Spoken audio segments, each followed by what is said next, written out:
வணக்கம் நண்பர்களே, இது பிரென்ஸ்டெக் உங்களின் தமிழ் நண்பன்.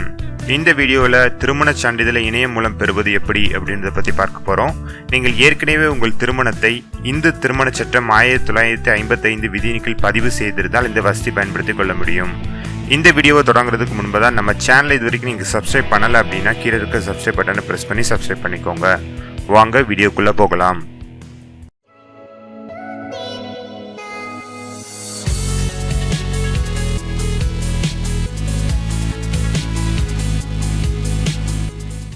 உங்களுடைய மொபைல் அல்லது கணினியிலிருந்து நீங்க tnreg.inet அப்படின்ற முகவரிக்கு போகணும். ஸ்கிரீன்ல தெரியுது பாத்தீங்களா, இந்த முகவரிக்கு நீங்க போகணும். டிஸ்கிரிப்ஷன்ல டைரக்ட் லிங்க் இருக்கு, அதை கிளிக் பண்ணி கூட நீங்க போகலாம். இப்போ நீங்க அந்த வெப்சைட்டை ஓபன் பண்ண உடனே மேல அப்ளை ஆன்லைன் அப்படின்ற ஒரு ஆப்ஷன் இருக்கும். அதை கிளிக் பண்ணீங்க அப்படின்னா கீழே மேரேஜ் சர்டிபிகேட் அப்படின்ற ஒரு ஆப்ஷன் வரும். அந்த ஆப்ஷனை கிளிக் பண்ணிக்கோங்க. இப்போ சர்ச் ஃபார் ரிஜிஸ்டர்ட் மேரேஜ் அப்படின்ற ஒரு பேஜ் ஓபன் ஆயிருக்கும்.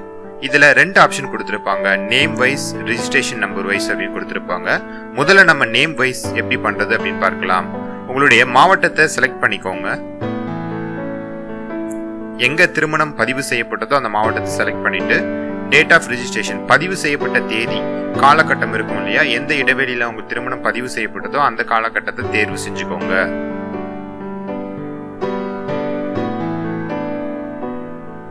அடுத்தது ஹஸ்பண்ட் டீடைல்ஸ், ஒய்ஃப் டீடைல்ஸ் ரெண்டு இருக்கும். இந்த ஆப்ஷன்ல நீங்க ஏதாவது ஒரு ஆப்ஷனை மேண்டேட்டரியா செலக்ட் பண்ணணும். அதாவது கட்டாயம் நீங்க செலக்ட் பண்ண அப்படிதான் உங்களுக்கு சர்ச் ரிசல்ட்ல வரும். அடுத்தது நம்ம ஹஸ்பண்ட் டீடைல்ஸ் அப்படின்னு இருக்கிற இடத்துல கணவருடைய பெயரை டைப் பண்ணிக்கோங்க.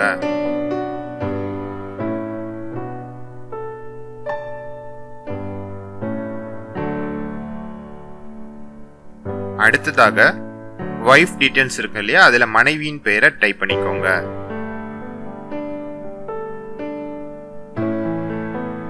அடுத்ததாக கணவருடைய பிறந்த தேதியை செலக்ட் பண்ணிக்கோங்க. இந்த ஆப்ஷனை நீங்க கண்டிப்பா கொடுக்கணும்னு அவசியம் இல்ல.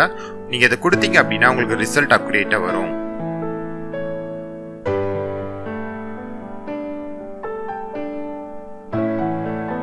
அதே போல மனைவியின் பிறந்த தேதியும் குறிப்பிட்டுக்கோங்க. இதுவும் கண்டிப்பா கொடுக்கணும்னு அவசியம் இல்ல. நீங்க கொடுத்தீங்கன்னா உங்களுக்கு ரிசல்ட் அக்யூரேட்டா வர வாய்ப்பு இருக்கு அப்படின்றதுனால நீங்க அதை டேட் ஆஃப் பர்த் கொடுத்துக்கலாம். ஓகே, இப்ப ரெண்டையும் கொடுத்துட்டு நீங்க சர்ச் அப்படின்னு ஒரு ஆப்ஷன் இருக்கு பாத்தீங்களா, அதை கிளிக் பண்ணீங்க அப்படின்னா அன்றைய தேதியில திருமணமானவர்களுடைய பெயர்கள் எல்லாமே வரும். அதுல உங்களுடைய பெயரை நீங்க செலக்ட் பண்ணணும்.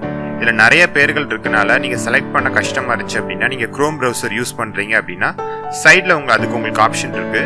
நீங்க அதுல மெனு பட்டனை பிரஸ் பண்ணி ஃபைண்ட் அப்படின்ற ஒரு ஆப்ஷனை கிளிக் பண்ணீங்க அப்படின்னா அதுல ஒரு ரிசல்ட் கொடுக்கறதுக்கான ஒரு ஆப்ஷன் இருக்கும். அதுல உங்களுடைய பெயரை டைப் பண்ணி சர்ச் பண்ணிக்கலாம், அல்லது Ctrl F அப்படின்னு கொடுத்து செலக்ட் பண்ணிக்கலாம்.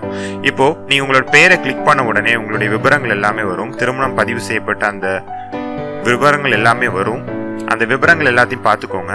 பார்த்துட்டு கீழே பார்த்தீங்க அப்படின்னா அப்ளை ஃபார் மேரேஜ் சர்டிஃபிகேட் அப்படின்ற ஒரு ஆப்ஷன் இருக்கும். அதை கிளிக் பண்ணீங்க அப்படின்னா உங்களுடைய பர்சனல் இன்ஃபர்மேஷன் அதில் கேட்டிருக்கும். அதுல உங்களுடைய பெயர், முகவரி எல்லாம் டைப் பண்ணணும். உங்களோட முகவரியை டைப் பண்ணிக்கோங்க, பெயரை டைப் பண்ணிக்கோங்க. நெக்ஸ்ட் உங்களுக்கு எங்க இந்த மேரேஜ் சர்டிபிகேட் வேணுமோ அந்த மாவட்டத்தை செலக்ட் பண்ணிக்கோங்க. நான்காவதாக உங்களுடைய ஃபோன் நம்பர், அடுத்ததாக உங்களுடைய இமெயில் முகவரி எல்லாம் டைப் பண்ணிட்டு டெலிவரி மோட் அப்படின்ற ஆப்ஷன் நெக்ஸ்ட் இருக்கும். அதுல போஸ்ட் பை போஸ்ட் அப்படின்ற ஆப்ஷனை செலக்ட் பண்ணிட்டு நம்பர் ஆஃப் காப்பீஸ்னு கேட்டிருக்கோம், அது 1 கொடுத்துட்டு சப்மிட் பண்ணிக்கோங்க. இப்போ அடுத்தது ரிஜிஸ்ட்ரேஷன் நம்பர் வைஸ் அப்படின்ற ஆப்ஷனை பத்தி பார்க்கலாம். இந்த ரிஜிஸ்ட்ரேஷன் நம்பர் வைஸ் ஆப்ஷன்ல நீங்க district, sub register office, registration number உங்களுக்கு தெரிஞ்சிருக்கும், அது வருடம், இது எல்லாத்தையும் கொடுத்துட்டு சர்ச் பண்ணீங்க அப்படின்னா அதே போல உங்களுக்கு ரிசல்ட் வரும். அந்த ரிசல்ட்டை நீங்க முன்பு செய்தது போலவே அப்ளை செய்து சர்டிபிகேட் வாங்கிக் கொள்ளலாம்.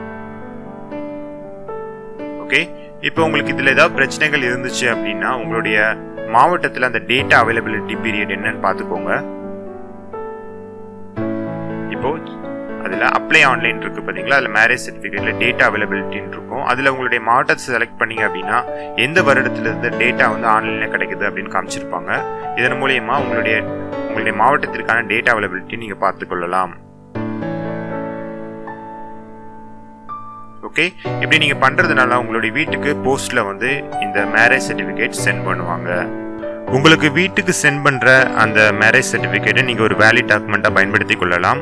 அதுக்கு முன்னாடி உங்களுக்கு அவசரமாக தேவைப்பட்டுச்சு அப்படின்னா நீங்கள் அந்த இன்ஃபர்மேஷன் பேஜை பிரிண்ட் அவுட் எடுத்து கூட யூஸ் பண்ணிக்கலாம். இதில் ஏதோ சந்தேகங்கள் இருந்துச்சுன்னா நீங்கள் கீழே கமெண்ட் பாக்ஸில் கேளுங்க. இந்த வீடியோ உங்களுக்கு பிடிச்சிருந்தா ஒரு லைக் பண்ணுங்கள், ஷேர் பண்ணுங்கள். மேலும் இது போன்ற அநேக பயனுள்ள வீடியோக்களுக்கு நம்ம சேனலை சப்ஸ்கிரைப் பண்ணிக்கோங்க. நன்றி, வணக்கம்.